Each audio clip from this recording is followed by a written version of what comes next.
মঞ্চে আমরা ডেকে নিচ্ছি মাননীয় শ্রী উদয় কর্মকার মহাশয়কে, যিনি শুধু গীতিকার নন, তিনি একজন প্রতিভা সম্পন্ন মানুষ, যার নাম আপনারা শুনেছেন, যিনি আনন্দবাজার বর্তমান পত্রিকায় লিখেছেন। আমি আশা করব এই উদয় কর্মকারের নামে একটু জোরদার তালি হবে। আপনাদেরই গ্রামের ছেলে, কই তালি কই? Thank you.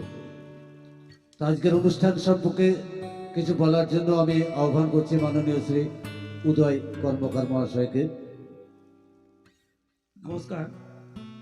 সর্বপ্রথম মা লক্ষ্মীকে আমার শতকোটি প্রণাম।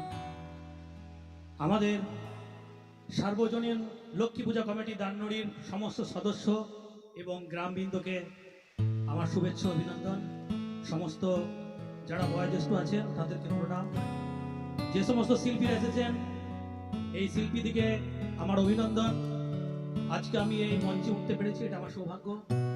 আপনাদের কাছে আমি আশীর্বাদ চাইছি যাতে ভবিষ্যতে আমি আরো গান লিখতে পারি, বিভিন্ন শিল্পীকে দিতে পারি, তাদের আশীর্বাদ পেতে পারি এবং আপনাদের মতো মানুষের যেন আশীর্বাদ পাই, এটাই আমার প্রার্থনা। সকলে আমাকে আশীর্বাদ করুন। নমস্কার।